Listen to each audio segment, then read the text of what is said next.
এইবাৰ ঠাণ্ডা বৰ ভালকৈয়ে পৰিছিল। বৰফৰ এটা স্তৰ মাটিৰ ওপৰত স্থায়ী হৈ পৰিছিল। ঠাণ্ডা আৰু আন্ধাৰ শীতৰ পৰা নিজকে সুৰক্ষিত ৰাখিবলৈ সকলো সৰু ডাঙৰ পানীবোৰ সিহঁতৰ গৰম আৰু আৰামদায়ক বিলত লুকাই আছে। দূৰলৈ উৰিব ক্ষমতা থকা চৰাই কিছুমানে গৰম দেশলৈ উৰা মাৰিছে। আনকি শামুক আৰু পোক পতংগবোৰো লুকাই আছে। চাৰিওফালে নীৰৱতা আৰু উচ্ছৃংখলতা আছে। কিন্তু ৰাতিৰ আহাৰৰ সন্ধানত মাত্ৰ এটা ডাঙৰ কলা কাউৰী উৰি আছে। গোটেই দিনটো উৰাৰ পিছতো সি একো খাবলৈ বিচাৰি নাপালে।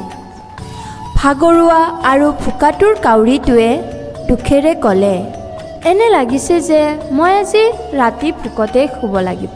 তাৰ পিছত তাৰ চকু দূৰ আকাশত উঠি থকা ধোঁৱাৰ পাতল ৰেখাৰ ওপৰত পৰিল। ধোঁৱা মানে জুই, জুই মানে খাদ্য, কাউৰীটোৱে ভাবিলে আৰু লগে লগে উৰি গ'ল। এজন কৃষকৰ ঘৰৰ চিমনিৰ পৰা ধোঁৱা ওলাই আছিল।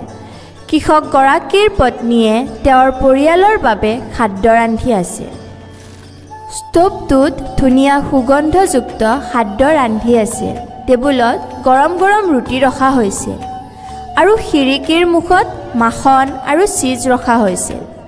খিৰিকীখন খোলা আছিল যাতে ঠাণ্ডা বতাহে মাখন গলি যোৱাৰ পৰা আৰু চীজটো নষ্ট হোৱাৰ পৰা ৰক্ষা কৰিব পাৰে। কাউৰীৰ চকু চীজখিনিৰ ওপৰত পৰিল। সি তৎক্ষণাত ফ্লেছৰ দৰে দ্ৰুতগতিত খিৰিকীৰ তলৰ ফালে উৰি গ'ল। খেতিয়কৰ পত্নীয়ে খিৰিকীৰ ফালে পিঠি দি ভাত বনাই থাকোঁতেই কাউৰীটোক দেখাই নাপালে। ডাঙৰ কলা ঠোঁটটোত সি পনীৰ এটুকুৰা লৈ উৰি গ'ল। কাউৰীটো বহুত আনন্দিত হৈছিল আৰু সি ভাবিলে, ঠাণ্ডা আবেলি পনীৰ চীজটোতকৈ ভাল কি হ'ব পাৰে। সি ওখ গছৰ ডাল এডালত বহি আৰামেৰে খাবলৈ ধৰিলে। একেখন পথাৰতে এটা ধূত শিয়াল জোপোহাৰ মাজত লুকাই আছে। তাই গোটেই দিনটো খাদ্যৰ সন্ধানত ঘূৰি ফুৰিছিল, কিন্তু একো বিচাৰি পোৱা নাছিল। তাই ঘূৰি আহি থাকোঁতে তাই চীজৰ পনীৰৰ সৈতে কাউৰীটো দেখিছিল। কি সুগন্ধিযুক্ত পনীৰ! মই যিকোনো মূল্যৰ বিনিময়ত ইয়াক বিচাৰোঁ, শিয়ালে ভাবিলে। শিয়ালটো গছৰ তললৈ আহি ক'লে, হেল্ল' শ্ৰীমতী কাউৰী, আজি আপোনাক কিমান ধুনীয়া দেখাইছে। কাউৰীটো আচৰিত হৈছিল। শিয়ালে কেতিয়াও তাৰ সৈতে ইমান মিঠাকৈ কথা পতা নাছিল। শিয়ালে ক'লে, তোমাৰ পাখিবোৰ কিমান ক'লা, চিকচিকীয়া আৰু কোমল। ইমান ধুনীয়া পাখি মই আগতে কেতিয়াও দেখা নাই। কাউৰীটো সুখী হৈছিল। কোনেও তাইক ইমান প্ৰশংসা কৰা নাছিল। তাই ফুলি গৈছিল। শিয়ালে ক'লে, আপুনি ইমান ধুনীয়াকৈ উৰি যায়। সঁচা কথা ক'বলৈ গ'লে আপুনি ঈগলতকৈও ওপৰলৈ উৰিব পাৰে। কাউৰীটোৱে গৌৰৱেৰে তাৰ পাখিবোৰ ফৰফৰাই দিছিল। শিয়ালে তেতিয়া কৈছিল, আপোনাৰ ৰাজকীয় নখবোৰ দিখাতকৈও শক্তিশালী। কাউৰীটোৱে ডালটোৰ ইফালে সিফালে জঁপিয়াই নিজৰ নখ ব্যৱহাৰ কৰি দেখুৱাইছিল। এতিয়ালৈকে কাউৰীটো সম্পূৰ্ণৰূপে নিশ্চিত হৈছিল যে তাই আটাইতকৈ ধুনীয়া আৰু শক্তিশালী চৰাই। শিয়ালে শেষ বাজি খেলিলে।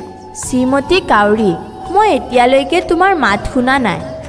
মই নিশ্চিত যে আপোনাৰ কণ্ঠস্বৰ আপোনাৰ দৰেই মিঠা হ'ব। আপুনি মোৰ বাবে গান এটা গাব পাৰিবনে? কাউৰীটো বৰ সুখী হৈছিল। সকলোৱে তাক তাৰ কণ্ঠস্বৰৰ বাবে জোকাইছিল, কিন্তু আজি কোনোবাই তাক প্ৰশংসা কৰিছিল। সি আনন্দৰে মুখ খুলি চিঞৰিলে, কাও কাও। মুখখন মেলি দিয়াৰ লগে লগে পনীৰটো তললৈ পৰি গ'ল। শিয়ালে খৰধৰকৈ পনীৰটো ধৰি খাই পেলালে। শিয়ালটো যোৱাৰ আগতে কৈ গ'ল, পৰৱৰ্তী সময়ত শ্ৰীমতী কাউৰী, কোনোবাই কোৱা কথাবোৰ বিশ্বাস কৰাৰ আগতে ভালদৰে চিন্তা কৰিব। কাউৰীটোৱে লাজ পাইছিলে।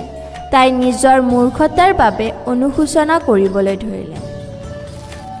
তোষামোদত আবদ্ধ হৈ কেতিয়াও নিজৰ জ্ঞান হেৰুৱাব নালাগে, অন্যথা আপুনি ক্ষতিৰ পূৰণ কৰিব লগা হ'ব পাৰে।